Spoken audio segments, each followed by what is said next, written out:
estamos viendo esta serie maravillosa y ya vimos la iglesia de Éfeso, la iglesia de Esmirna, la iglesia de Pérgamo y esta es la iglesia de Tiatira. Apocalipsis 2, versículo 18 al 29. La iglesia de Tiatira es el tema de la conferencia que vamos a desarrollar a continuación.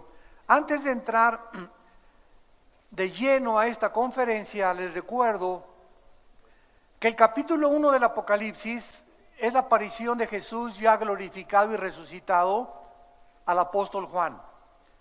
Jesucristo se le aparece a Juan y le dice: yo soy el que tiene las llaves del infierno ahora y de la muerte. En otras palabras, desde que Jesucristo resucita, Él es el que permite entrar y salir de todas las dimensiones espirituales que existen, y cuando tú mueras, Él es el que va a validar si tú entras al cielo o tú no entras al cielo. La gente se puede reír, la gente se puede burlar, la gente puede decir lo que quiera de la palabra de Dios, pero son palabras fieles y verdaderas. El que tiene a Cristo, dice 1 Juan 5:10 en adelante, tiene la vida. El que no tiene a Jesucristo no tiene la vida. Si tú mueres sin Jesucristo, aunque tengas una religión, no entras al cielo. Ancha es la puerta, dijo Jesús, que conduce a la perdición, y la mayor parte de la gente va por ella. Es la puerta donde tú eres tu Dios, donde tú pones tus leyes, donde tú pones tus normas, donde tú dictaminas la ética que debes de seguir para vivir, donde tú te conviertes realmente en tu rey, en tu emperador. Tú haces lo que a ti te da la gana, lo que tú crees que es conveniente para tu vida, sin tomar en cuenta el consejo y la dirección del Dios de la Biblia. Ese es el camino de la perdición, el enorgullecimiento, el endioseamiento que el ser humano quiere tener sin darnos cuenta que no somos dioses. Somos criaturas, agentes morales, responsables de nuestras decisiones, y tenemos que dar cuentas de ellas tarde o temprano al Dios y creador del universo. En esta iglesia de Tiatira, la palabra Tiatira significa la iglesia que tolera el pecado. La iglesia que tolera el pecado. La palabra Tiatira significa que no se cansa de sacrificar. Ese es el significado etimológico de la palabra Tiatira. La ciudad de Tiatira se encontraba a 64 kilómetros del sureste de Pérgamo, en el Asia Menor, lo que es ahora el norte, un poquito al norte de Turquía, y fue establecido por Seleuco Nicator en el año 301 antes de Cristo. Tiatira formó parte del imperio de Alejandro el Grande. La ciudad actualmente que se encuentra en Tiatira se llama Aquisar, con K de kilo, Aquisar, y tiene casi 40,000 habitantes. Esto es importante porque cuando nosotros venimos a la Biblia, damas y caballeros, santos de Dios, venimos a un libro que está respaldado por la geografía, por la historia, por la arqueología, por la antropología, por la genética, por la química, por todas las disciplinas de investigación y del conocimiento humano. No venimos a un libro como cualquier otro que tú puedes levantar, como por ejemplo el libro de El origen de las especies de Carlos Darwin, que se supone que es un libro pseudocientífico por las características que contiene. Dice Darwin en su libro: puede que, a lo mejor, no estoy seguro, chance y, puede suceder, un lenguaje que no tiene nada de científico. Así que cuando venimos a la Biblia, no venimos a un libro de mitos, ni de leyendas, ni tampoco de cuentos de hadas, sino venimos a un libro respaldado desde el Génesis hasta el Apocalipsis por la misma ciencia. Esto es impresionante. Así que cuando en tu escuela te digan: es que la historia de Adán y Eva, tú contéstales: usted es más tonto, maestro, y cree que venimos de un chango o de un mono. Entonces, si usted considera que la historia del ser humano no puede ser porque provenimos de un hombre y una mujer. Díganos entonces cuál es el origen de la raza humana. No existe ningún libro en los billones de volúmenes en las librerías y bibliotecas que te digan cuál fue el origen del ser humano. Todos son hipótesis, especulaciones, filosofías. Venimos a la Biblia y encontramos que la forma como dice que apareció el ser humano es la forma como la ciencia lo comprueba. Por ejemplo, la Biblia dice que el ser humano fue formado, el cuerpo, Génesis 2:7, del polvo de la tierra. Y la ciencia comprobó hasta el siglo XIX y siglo XX que los 4 gases del cuerpo humano, nitrógeno, carbono, oxígeno y los 19 elementos que tiene el cuerpo humano, químicos, flúor, hierro, calcio, todas esas cosas son los 19 elementos que forman la tierra. Es increíble que la Biblia haya dicho hace miles de años que el origen del ser humano fue de un hombre y no de una mujer. Yo les he preguntado a varios auditorios de carácter científico, con mi esposo y yo fuimos invitados un día a Ecuador y tuvimos un quórum, ¿verdad?, de más de 65, 66 psiquiatras y psicólogos que nos invitaron a compartir qué dice la Biblia acerca de la psicología y la psiquiatría. Yo les hice una pregunta a varios de estos médicos durante la conferencia. ¿Quién creen ustedes que fue primero, el hombre o la mujer? Y todos voltearon a ver. Oye, todos aquí, no hay nadie que no haya nacido de una mujer. No hay un solo ser humano en el globo terráqueo que no haya tenido su origen en una mujer. Todos tenemos mamá. Entonces concluyeron de que que la mujer tuvo que haber sido el primer ser humano que se originó. La Biblia nos dice lo contrario, que fue de Adán donde Dios sacó a la mujer. Y hasta 1954, señores que nos visitan y que nos escuchan por los medios sociales, hasta 1954 el doctor Watson y el doctor Crick se les da el premio Nobel de química y de genética y de medicina en Europa, porque descubren el ácido lisérgico o el ácido desoxirribonucleico, que es el ADN. Y cuando descubren el ADN, se comprueba que la mujer tiene 2X en sus cromosomas y el hombre tiene XY. Y esto es impresionante porque hemos llegado ahorita al siglo XXI, donde se está ya en Inglaterra dictaminando que cuando un niño nazca, no se le ponga bebé o beba, hombre o mujer, que él escoja su género cuando crezca. Espérame tantito, están atentando contra las leyes de la biología, porque lo que nos da el género masculino es el cromosoma Y. Jesús, María y José y el burrito que los acompaña. Lo que dictamina nuestro género es la biología. Haciendo a un lado la Biblia, nos mostramos que somos hombres porque tenemos el cromosoma Y, que no lo tienen las mujeres. Así que si tú naces con el cromosoma Y y te quieren poner Carlita o Panchita, en lugar de que seas varón, ¿verdad? Es una deformación, una descomposición social a la que el ser humano está llegando.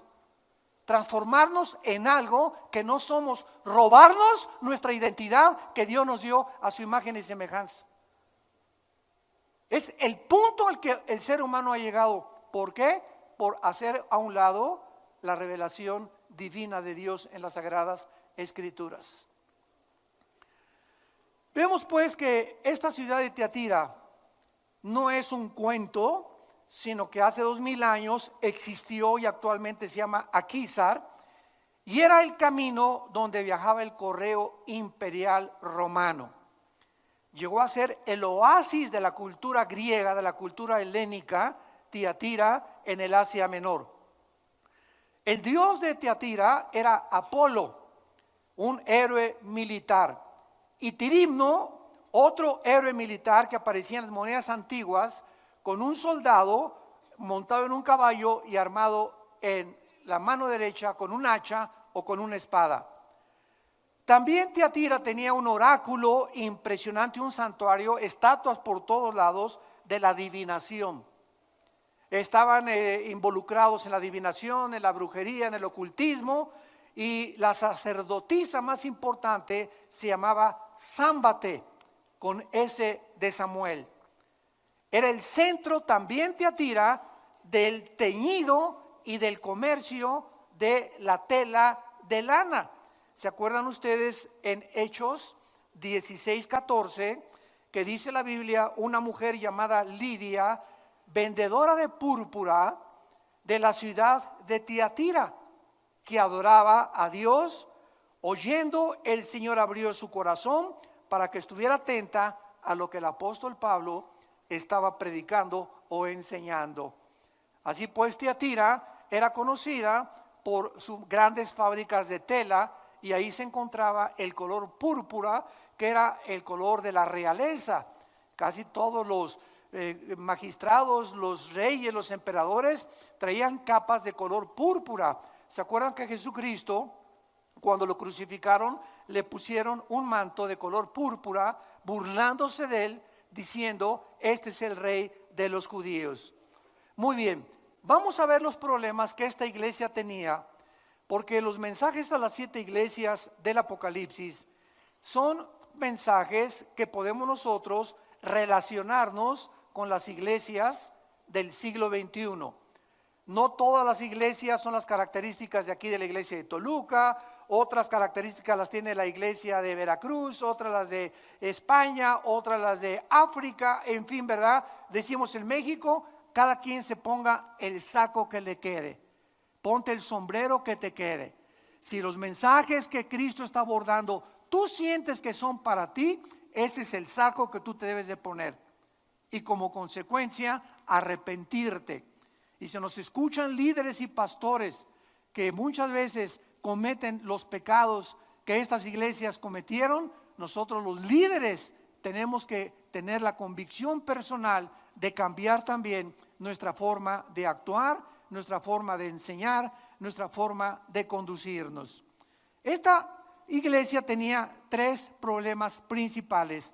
Número 1, las normas morales de esta iglesia se habían relajado. O sea, era una iglesia que toleraba el pecado. Era una iglesia donde las mujeres se vestían como les daba la gana. Era una iglesia donde una persona estaba en adulterio y el líder de la iglesia no ejercía la disciplina que la Biblia nos manda ejercer. Hay muchas veces que hay líderes, ¿verdad? Existe de todo tipo de personas, así como hay pilotos malos, hay choferes malos, hay deportistas malos, hay políticos malos. No significa que todos sean así. Entonces también en la iglesia hay curas malos, hay pastores malos, hay de todas las cosas, hay mecánicos malos, hay carpinteros malos, pero también hay los buenos. Entonces, el hecho que un avión se caiga no significa que todos los pilotos de American Airlines son malos. El hecho que en una iglesia haya pecado no significa, pues todas las iglesias cristianas tienen este pecado. Espérame tantito, no juzguemos ni generalicemos, porque nos adelantamos a convertirnos en dioses. Entonces, por eso tenemos que ser honestos para ponernos el saco que nos corresponde ponernos. Esta iglesia toleraba el pecado. Esta iglesia, los líderes, había una persona por ahí en adulterio y en lugar de que el pastor lo sancionara y le diera un tiempo para arrepentirse, hay muchos líderes que por el interés monetario, pues el señor Fifi puso el techo y puso la pintura, y entonces ¿cómo me van a correr? Yo soy la persona que más diezmo en esta iglesia. Y muchos líderes prostituyen su llamado cuando se venden, cuando nos vendemos por intereses del dinero. Ahí los que me escuchan, salta del ministerio. No mereces estar en el ministerio con Dios, porque nuestro temor es a Dios y no al hombre. Y cuando nosotros ejercemos la disciplina de la iglesia basada en la palabra de Dios, no temamos lo que el hombre pueda hacer ni la conducta que pueda desarrollar. Mientras Dios nos respalde en la palabra de Dios, tenemos que estar tranquilos y cuidado cuando nosotros toleramos el pecado dentro de la iglesia. Número 2, esta iglesia, en esta ciudad se celebraba periódicamente banquetes y en los templos paganos, y la carne que se consumía era sacrificada a los ídolos. Y la pregunta que se puede hacer ahorita es: ¿los cristianos, para a relacionarlo con el mundo del siglo XXI, podemos comer pan de muertos? ¿Los cristianos podemos celebrar Halloween? ¿Los cristianos podemos participar en un desfile gay, por ejemplo? Entonces, estas preguntas eran importantes para esta iglesia, porque esta iglesia se involucró en esas cosas y dijeron: no tiene nada de malo. O sea, habían perdido su discernimiento espiritual, no eran sensibles a la voz del Espíritu Santo y toleraban todas estas cosas y lo permitían a las personas de esta iglesia. Y en tercer lugar, toleraban las falsas doctrinas. Se habían introducido en la iglesia, como lo vamos a ver, doctrinas que comenzaron a relajar la teología de la doctrina de Jesucristo. Vayamos pues a darle lectura a algunos versículos de esta iglesia. En el segundo servicio vamos a continuar con la segunda parte, y dice el capítulo 2 de Apocalipsis, versículo 18. Escribe al ángel de la iglesia en Tiatira, el Hijo de Dios, el que tiene ojos como llama de fuego y pies semejante al bronce bruñido, dice esto. Este título, donde Jesús se presenta a esta iglesia como el Hijo de Dios, es muy significativo, porque Él es descrito con un título que enfatiza su relación con los seres humanos, su humillación y su identificación con nosotros como nuestro sumo sacerdote. En el momento que cuando Cristo moría en la cruz, el velo del templo se rasgó de arriba hacia abajo. Esto tipificaba y simbolizaba que el Antiguo Testamento había llegado a su fin, que de la cruz hacia adelante, o sea, de Cristo o después de Cristo, ya no había ningún ser humano que intercediera por nosotros. Que el ser humano ya no necesitaba ir con una persona: por favor, pastor, órele a Dios por mí, por favor, pídale a Dios esto. O hincarse ante una persona: Señor, vengo aquí a confesarle mis pecados, y que la persona te diga: pues tiene usted que rezar 10 Aves Marías y 50 Padres Nuestros y la penitencia. Esto se acabó con la muerte de Cristo. Se rompió el velo del templo, y esto significaba que ahora podemos todos nosotros, de manera independiente, acercarnos a Dios, sin ningún intermediario, sin ninguna persona en medio entre Cristo y nosotros que nos quiera tratar de decir que Él nos va a representar ante Dios, porque ahora Jesucristo es nuestro sumo sacerdote, el que intercede por nosotros perpetuamente, dice el libro de los Hebreos. Entonces, esto es importante porque Jesucristo quiere que entendamos que la verdad nos hace libres de tradiciones, libres de religiones paganas, libres de esclavitud, libres de chantajes que nos pueda hacer la gente, o que nos puedan ofrecer tanto para que nos puedan acercar a Dios, o pues si me compras esta velita ungida o este trapo ungido te va a sanar, etcétera, etcétera. Y comenzamos a entrar en un mundo de la brujería. Lo vamos a ver más adelante, tengan paciencia. Muy bien. También se describe a Jesús como el que tiene ojos como llama de fuego.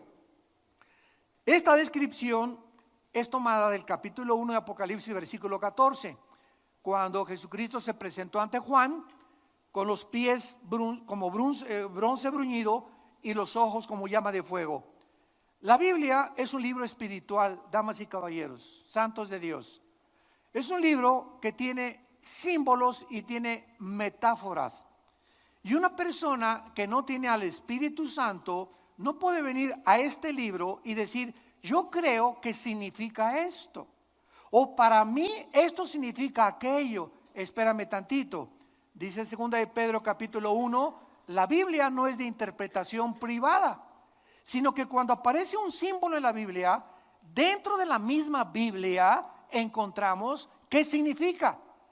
Porque es el Espíritu Santo el que nos revela y nos interpreta los símbolos, principalmente de este libro tremendo que es el Apocalipsis, que contiene casi el 80% de las citas del Antiguo Testamento, y es el libro con más simbología de todos los libros de la palabra de Dios. Los ojos de fuego de Jesucristo nos hablan de la ira de Dios contra el pecado. La ira de Dios contra el pecado. Dice Jeremías 17, versículos 9 y 10. Perverso y engañoso es el corazón. Nuestra vida interior es de lo más engañosa que te puedas imaginar. Y uno de los engaños más grandes es que tú estés haciendo algo y tú creas que no estás haciendo nada malo. Te engañas cuando tú estás practicando el pecado y matas tu conciencia, o la puedes cauterizar y llegar a convencerte que lo que tú estás haciendo es bueno. O sea, comienzas a cambiar el mal por el bien y el bien por el mal. Dice Isaías capítulo 5, ay de los que a lo amargo le dicen dulce y a lo dulce le dicen amargo. Hay de los que comienzan a llamarle aquello que Dios condena en la Biblia como si no fuera malo, y a lo malo le llaman bueno. Hay de aquellos que condenan al justo para poder justificar al injusto. Hay de los jueces que condenan al inocente por el dinero del culpable que les pagó para condenar al que no tenía culpa. Hay de aquellos que tuercen la justicia y el derecho. Dios está interesado también en la justicia social, y es importante que nosotros lo tengamos en el corazón. Venimos a la Biblia para que sea Dios el que nos diga qué es bueno y qué es malo. Nosotros no tenemos el discernimiento para poder decir es que esto es bueno y esto es malo. Y esta es la razón por la cual el mundo ha llegado al punto donde ha llegado, donde ya se está institucionalizando los matrimonios gays en más del 60% de las naciones del mundo. No hay nada de malo que un hombre forme una familia con otro hombre. Espérame tantito, ¿cómo pueden dos hombres formar una familia? Todos necesitamos un padre y una madre. Hemos roto las leyes de la naturaleza, de la biología y las mismas leyes de la ética y la moral de Dios. A ese punto hemos llegado. Y se está aceptando como normal. ¿Por qué? Porque ya todos dicen el hecho que sea legal no es moral. Apunta por favor esto: el hecho que una ley sea legal no significa que sea moral. Entonces no importa que un país institucionalice algo que aparentemente el gobierno diga que es justificado y que es legal, para que nosotros lo aceptemos como moral. Nosotros tenemos una guía de lo que es la moral y lo que es la ética de Dios. Y cuando comenzamos a aceptar el patrón de la gente fuera de la iglesia, el patrón de la gente fuera de la Biblia, es cuando comenzamos a tolerar el pecado. Comenzamos a portarnos como las personas de afuera, y el mandato para nosotros es: sean santos porque yo soy santo, dice el Señor. Los he llamado para que sean un pueblo diferente al mundo, a las diversiones del mundo, al arte del mundo, a la moral del mundo. Ustedes tienen mis leyes, que yo soy el que las he establecido, y si ustedes me obedecen, los voy a bendecir. Voy a bendecir tu matrimonio, voy a bendecir a tus hijos, voy a bendecir a tu trabajo, voy a bendecir todo lo que hagas. El hombre será como plantado como un árbol junto a corrientes de agua, que da su fruto a su tiempo. Todo lo que hace prosperará, y Dios lo bendecirá en todo lo que emprenda. Salmo número 1. Entonces, esto es importante que nosotros lo asimilemos y entendamos, que el cristianismo no es venir el domingo a la iglesia, sentarte en una silla y decir allá afuera: ya cumplí. Eso es la religión. El cristianismo es vivir lunes, martes, miércoles, jueves, viernes y sábado, y domingo conforme al poder que Dios nos da para vivir para Él. Dios, con ojos de fuego, está dándole un mensaje a la iglesia de Tiatira: si ustedes no se arrepienten, los voy a juzgar.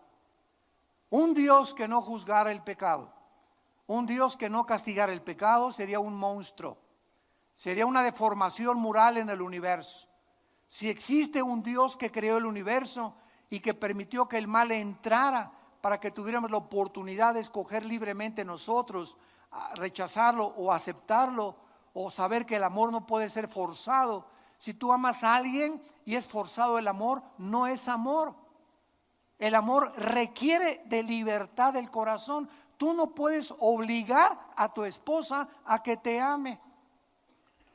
Tú no puedes obligar a tu esposo a que te ame. Tú no puedes obligar a tu novio a que te quiera, ni a tu novia a que te quiera. Porque si hay obligación o chantaje o fuerza o coerción, ya no es amor. El amor tiene que ser libre, tiene que nacer del corazón.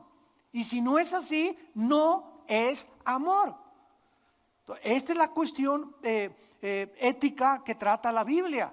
Entonces, si hay un Dios que me forza que yo le ame, no soy una criatura libre. Yo tengo que tener la libertad de decirle, no te quiero, yo quiero establecer mis mandamientos, yo me quiero endiosar, déjame por favor, no te metas conmigo. ¿Por qué? Porque soy libre de hacer eso. De otra manera, Dios nos hubiera creado robots y hubiera sido muy fácil que Dios creara ángeles con una llave que nada más le diera la vuelta y que dijera, ámame, ámame, ámame, sin que hubiera una libertad de poder, lo que se llama el libre albedrío en la teología. Entonces, todo esto es muy importante comprender para comprender los caminos de Dios, santos de Dios. Veamos la aprobación que ahora Cristo hace de esta iglesia en el versículo 19. Vamos a ver cuáles son las cosas buenas que esta iglesia estaba haciendo. O sea, en todas las iglesias del mundo cristianas, recordemos algo. No hay una sola iglesia que sea puro trigo, puros querubines. En todas las iglesias está sembrada la cizaña. Mateo capítulo 13. En todas las iglesias está sembrada la cizaña. En todas las iglesias a la que tú vayas va a haber cristianos de veras y va a haber tal vez casi la mitad de aquellos que van a esa iglesia que se dicen cristianos, pero que no tienen de cristianos lo que yo no tengo de Napoleón. De la boca para afuera van y se dicen, y solo el tiempo lo puede decir. Entonces, en todas las iglesias hay cizaña, en todas las iglesias hay personas que se dicen cristianas, que no lo son, demuestran cuando salen de la iglesia que no lo son, que nunca han nacido de nuevo, no han sido sellados con el Espíritu Santo, no han sido regenerados, no han sido bautizados con el Espíritu Santo en el cuerpo de Cristo, pero se siguen diciendo cristianos. ¿Quiénes son estas personas? Personas engañadas. Entonces, no te sorprendas si en tu iglesia hay alguien, pues esta iglesia ya ves una bola de hipócritas. Espérame tantito, no todos son hipócritas. Los hipócritas que tú estás conociendo son los que se dicen cristianos y no lo son. Quita tus ojos de las gentes, porque hay cantidad de cristianos en el mundo que están amargados porque me tropezó una persona y me dijeron que era persona, o hasta el pastor cayó en el adulterio y el pastor hizo estas cosas y ya no soy cristiano. Sus ojos no los tenían en Jesús, los tenían en las personas. Y cuando tú pones tus ojos en las personas te van a desanimar, a desilusionar y a frustrar tu vida cristiana. Dice Hebreos capítulo 12, versículo 3, puesto nuestros ojos en Jesús. Ve a las personas y te van a decepcionar, te van a desilusionar porque somos imperfectos.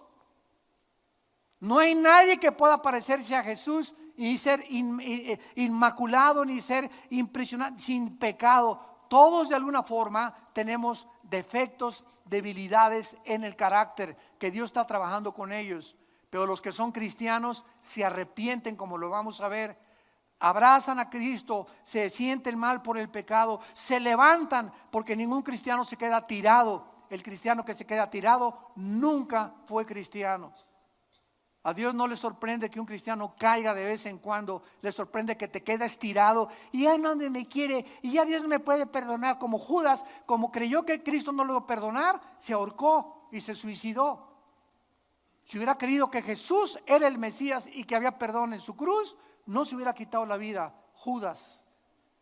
Vean ustedes la diferencia entre él y Pedro, porque Pedro también lo traicionó a Jesús y lo negó 3 veces, pero él no se quitó la vida. Lloró amargamente, se arrepintió y Cristo lo volvió a restaurar, porque era nacido de nuevo.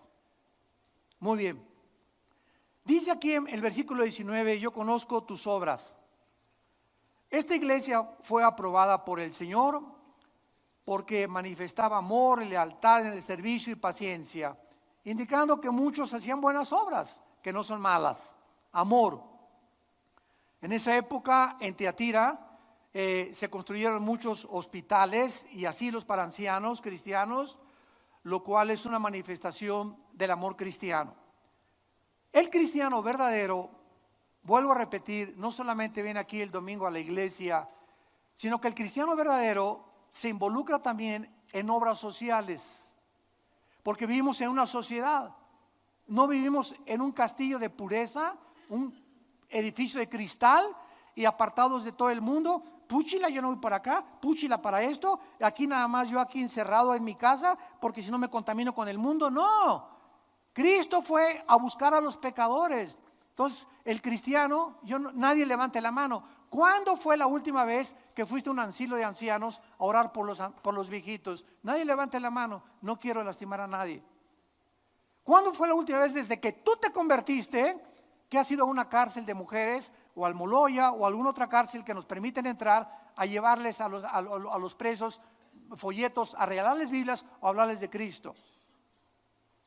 ¿Cuándo fue la última vez que fuiste a un orfanatorio o fuiste a un reclusorio de jóvenes de menores de 17 años que los tienen ahí porque cayeron en pecado o cometieron homicidios a los 12, 13 años de edad? ¿Cuántos de ustedes han ido a estos lugares y te has tomado un día, un sábado, 2 horas, un domingo en la tarde para acordarte que hay millones de personas en el mundo a nuestro alrededor que necesitan una mano, un abrazo, una palabra de amor de parte de nosotros?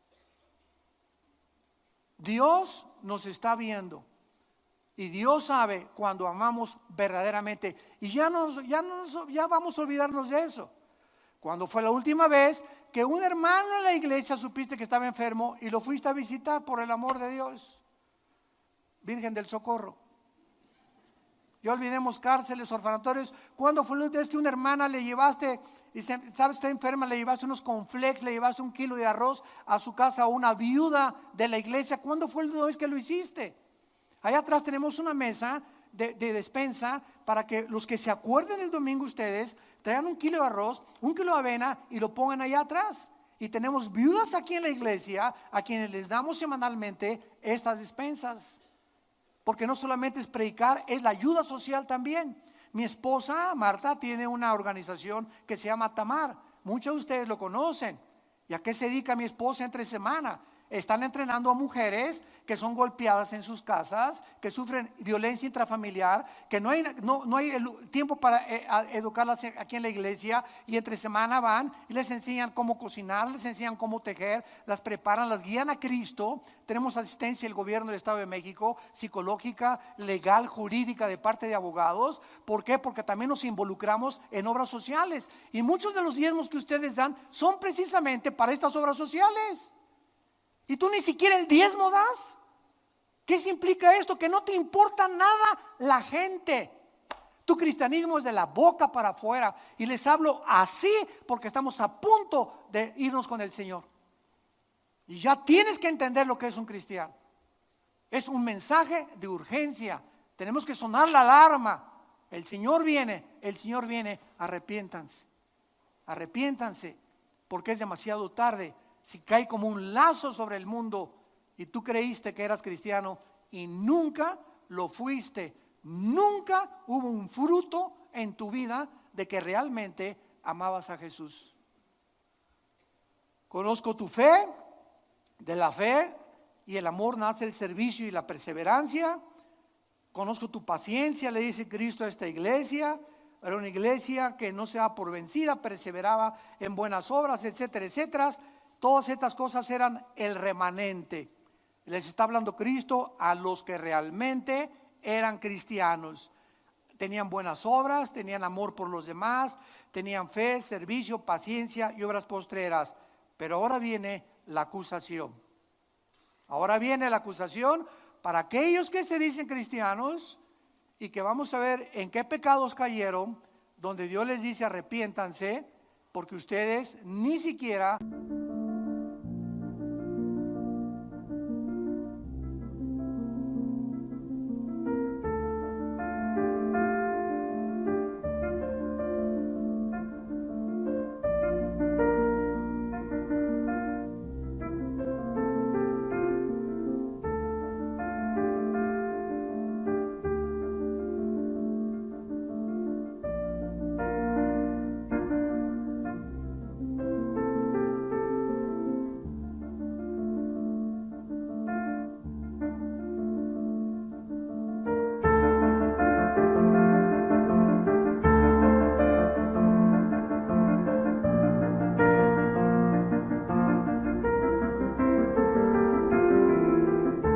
son cristianos.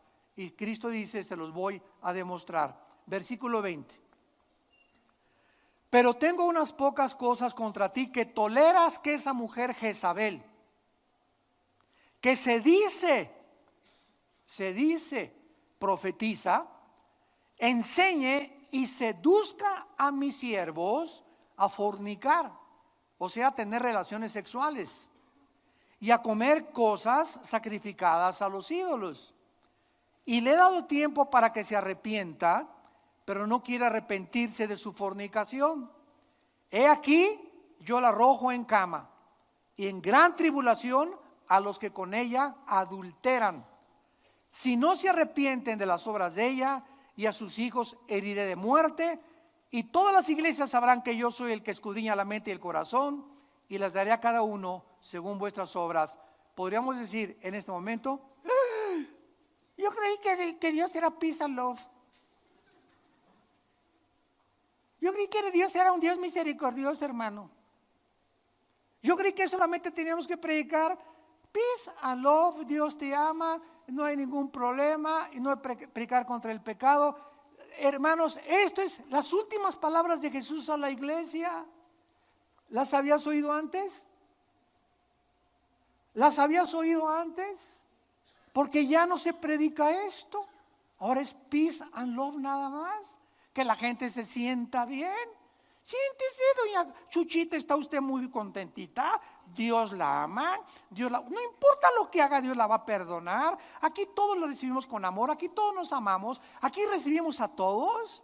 Espérame tantito. ¿Estás hablando de parte de Cristo o de parte tuya? Es impresionante. Tenemos que reaccionar y tenemos que levantar ya y darnos cuenta qué cosa es realmente lo que a Dios le agrada. Porque la iglesia se está convirtiendo en centros de entretenimiento, hacer sentir a la gente bien, nunca molestarla para que regresen, ni tampoco moverles, como dicen en inglés, don't rock the boat, no hagas olas. Y ya se olvidan de estos mensajes que Cristo le da antes de morir a la iglesia. Y después ya resucitado les dice, arrepiéntanse. Dios mío santo, a la iglesia el último mensaje de Jesús es arrepiéntanse. Veamos esta acusación. En primer lugar, se le dice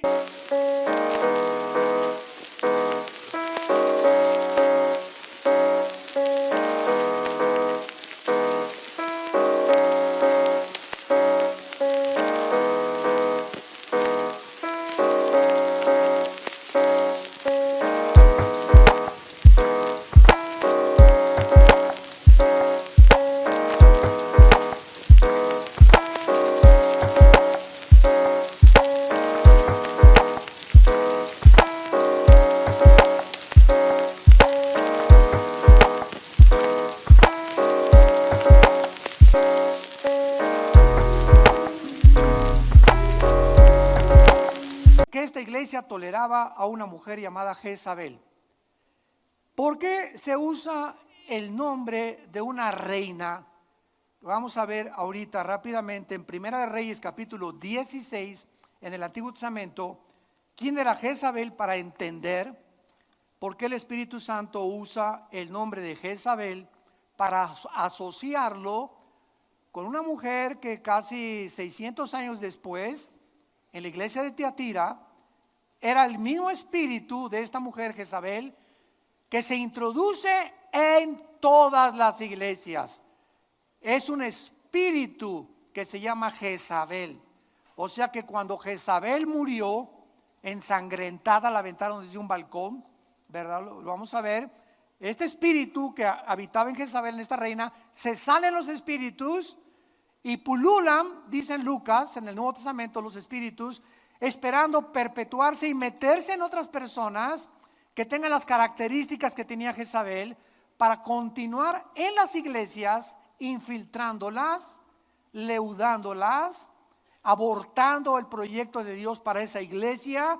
Y la responsabilidad aquí es de nosotros, los líderes, porque va dirigido al ángel de la iglesia, al ángel de Efeso, al ángel de Pérgamo, o sea, al líder de las iglesias.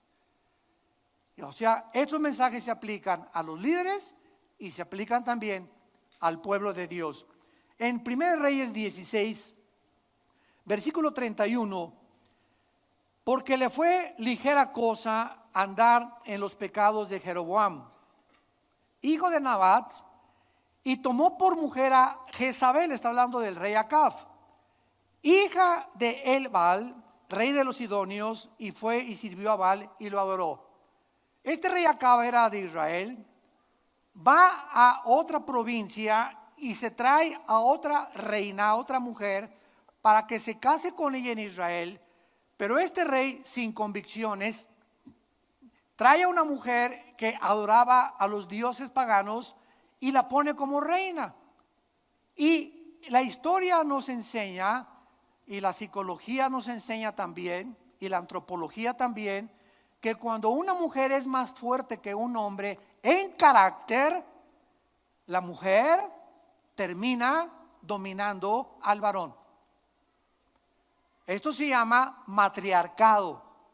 Cuando la mujer es la que truena el chicote en la casa y el hombre le dicen Gutierritos. Para los que se acuerdan ustedes de aquella famosa, no me acuerdo si era telenovela o qué era, ¿verdad? Pero me acuerdo muy bien, mis papás la veían. Y no éramos cristianos, desde luego, para aclarar.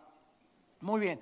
Entonces, esta mujer, vean ustedes lo que pasa cuando, ahora, imagínense ustedes un matrimonio en un gobierno cuando ella es la fuerte y él es el débil. Pues, ¿verdad? Ella acaba completamente, lo chupa, lo cuelga, lo extiende, lo trapea y lo acaba con el hombre, y ella es la que acaba gobernando. Y cuando esto sucede, se viola una ley de Dios que Él estableció, donde dice en 1 Corintios 11:3 que Dios el Padre es cabeza de Jesús. Y Jesús no está enojado por tener una cabeza. Y el hombre, Jesús es la cabeza de nosotros los hombres. Y nosotros los hombres somos cabeza de nuestra esposa. Vean la cadena: el padre, el hijo, el esposo, la esposa. Y el hecho que la esposa se diga que está sujeta al marido no significa que sea inferior a él, así como Jesús no es inferior al Padre. Entonces tenemos que entender que son solamente funciones que Dios en su soberanía, como dice Pablo en 1 Corintios 14, el que quiere discutir y argumentar, que discuta con Dios. Yo les escribo, dice Pablo en la Biblia, lo que Dios me está poniendo. ¿Quieres ya ir en contra de esto? Pues ya es tu problema, peléate con Dios. Entonces Dios quiere que en la casa sea el hombre el líder, que en la iglesia sea el hombre el líder, y que en los gobiernos sea el hombre el líder. Ahora bien, así como en el Antiguo Testamento, para que me vayan entendiendo, Dios dijo que es abominable el divorcio. Dios, cuando vio la dureza del corazón de los hombres y cuando vio que hay matrimonios tan tóxicos, donde no hay solución ni en pancho ni en pancha, es mejor la separación. Porque si no hay esa separación o no hay ese divorcio, se acaban matando los dos o los hijos acaban sufriendo consecuencias peores, y por eso Dios, no fue su voluntad que hubiera divorcio. Dios le dio carta de divorcio a Moisés, permitió el divorcio por la dureza del corazón humano. Vamos a concluir. La voluntad de Dios es directiva y permisiva. Dios no quiere que en la iglesia haya mujeres líderes, pero cuando no hay liderazgo de hombres, Dios ha levantado pastoras. Yo conozco muchas pastoras que me han invitado, hermano, en Sudamérica, allá en España, etcétera, etcétera. Y le digo, ¿y tu esposo? Pues está viendo Gutierritos. O sea, no hay liderazgo masculino. Y Dios no va a detenerse. Dios levanta mujeres también, pero no es su voluntad, lo permite. Hay grandes mujeres gobernantes como Golda Meir en Israel, que en el 70-71 dictaminó que jamás Israel iba a pagar chantaje. Margaret Thatcher en Inglaterra, Theresa May, que está ahorita, Angela Merkel en Alemania, ella es cristiana, es la única gobernante ahorita en el mundo cristiana, Angela Merkel de Alemania, de padres pastores. Entonces hay grandes mujeres que han hecho algo. ¿Por qué? Porque Dios las levanta cuando el hombre ha abandonado el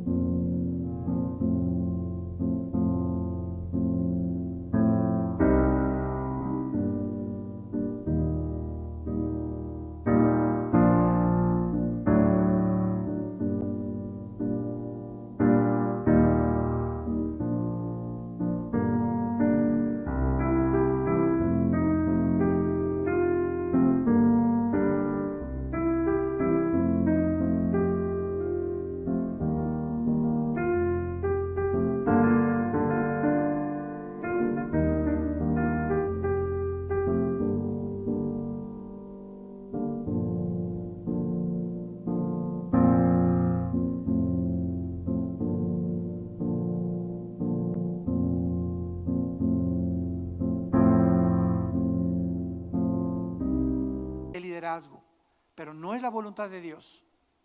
Ahora, cuando en una iglesia hay varones y los líderes de la iglesia permiten que haya mujeres que comiencen a tomar, no hay en la iglesia liderazgo de mujeres, son líderes de la femenil, son líderes del grupo mujeres, hay muchos liderazgos que le corresponde a la mujer, pero no líder total de la iglesia, ¿me entienden?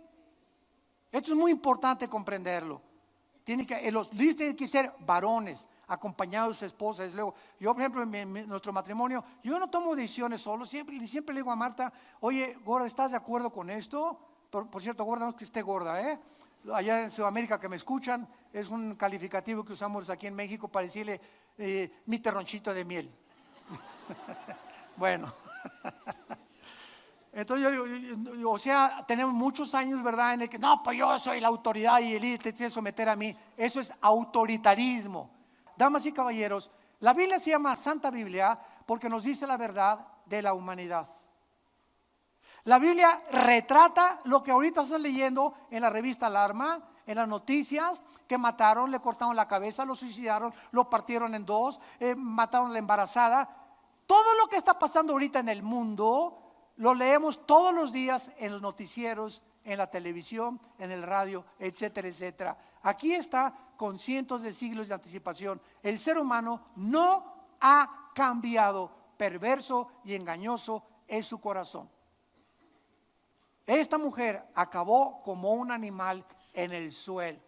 La palabra maldita es la palabra, apúntala en el hebreo, con A de Armando, A, R de Raúl, A de Armando, R de Raúl, arar. Y significa detener la bendición. Cuando dice la Biblia que alguien está bajo maldición, significa que hay algo que está deteniendo que Dios te bendiga. Y todo lo que haces te va a salir mal. Eso es una maldición. Es una palabra que es un obstáculo que llega a tu vida de repente y ya no avanzas. Y ahí tienes 5 años, 10 años dándole la vuelta y no pasas, como hicimos en México, de perico perro. No progresas, no prosperas, te casas 2 veces, 3 veces y en todos los matrimonios te va igual como en feria. Hay una maldición en tu vida que te está deteniendo la prosperidad espiritual, mental y física de Dios. ¿Y qué es esta maldición? El pecado. El pecado. Un pecado en tu vida que no has querido tratar con él y que te ha acompañado en los últimos 10, 5, 15 años, y dice la Biblia, tus pecados te alcanzarán. Tarde o temprano tú dices, pues aborté o me divorcié y dejé a mis hijos, ya me casé con otra y ya me casé con otra y pasan 5 años y no ha pasado nada. Espérame tantito, esos pecados de tu pasado, si no te han alcanzado, te van a alcanzar, tal vez hoy, tal vez mañana, tal vez el mes que entra, pero Dios no puede ser burlado. Tarde o temprano esos pecados tienen que ponerse enfrente de nosotros y bloquearnos el paso, porque no.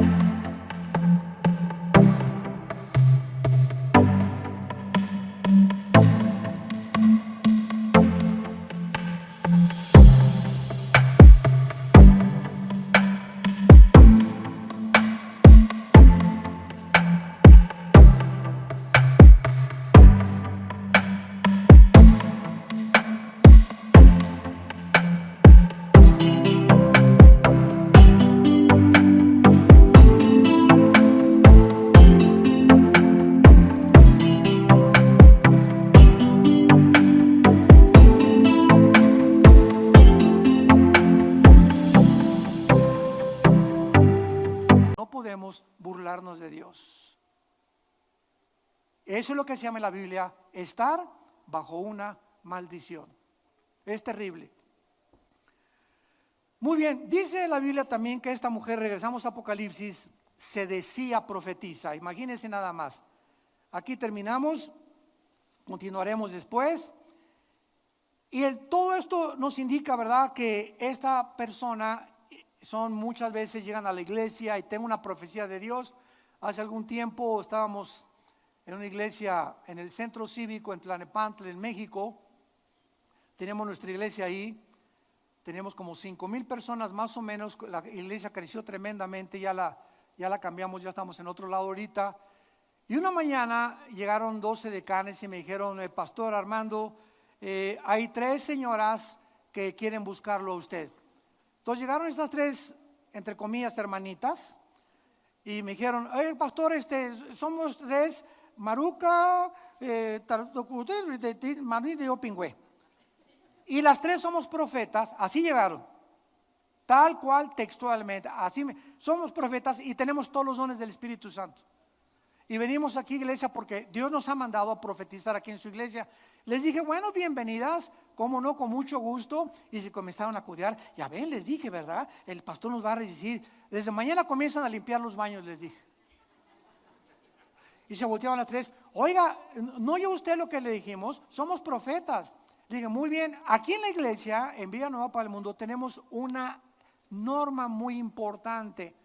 Nunca nos han importado que seas maestra del conservatorio de música, que cantes como Bocelli, que seas un gran predicador, que te conozcas la Biblia de memoria. Lo que nos interesa aquí es el espíritu de servicio que tienes. No me importa los talentos. Dios no lo impresionamos con los talentos que tenemos.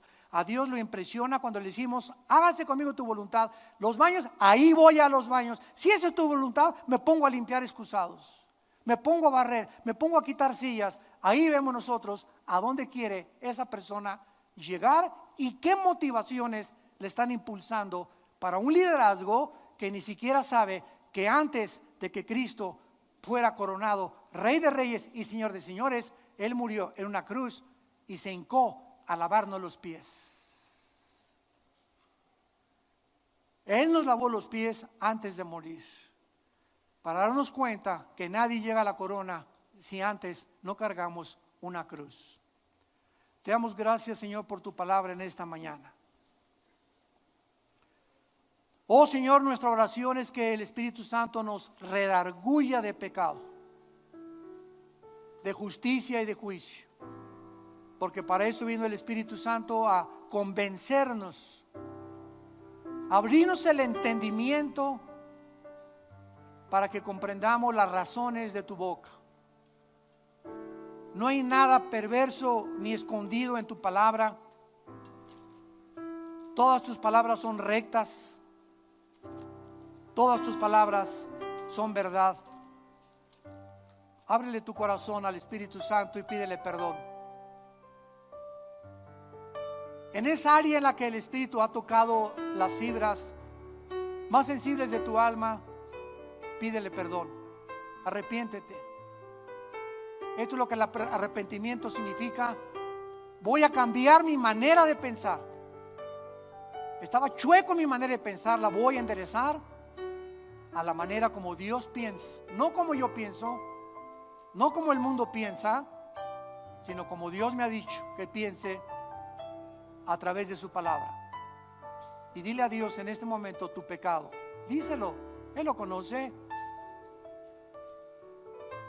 Pídele perdón. Y la sangre de Cristo nos limpia de todo pecado. Y si hay alguna persona en esta mañana que aún no tiene a Cristo, y que eres de esas personas que van a la iglesia cada domingo, creyendo que por eso te haces cristiano, y bajo el examen de la palabra de Dios, el Espíritu Santo te ha convencido que no lo eres, no hay fruto en tu vida de ninguna especie, recibe a Cristo. Asegúrate antes de salir esta mañana que lo tienes en tu vida como tu Rey y Salvador. Y dile: perdóname, Jesús, creo que en la cruz pagaste con tu sangre por mis pecados, que a los 3 días resucitaste de los muertos, y te invito como mi Señor y mi Salvador. Desde este instante te doy mi voluntad, te rindo mi corazón, mi mente, mi cuerpo, para que tengas control de ello. Te quiero servir, amar y conocer, en el nombre de Jesús. Amén. Amén y amén. Gracias a Dios por su palabra.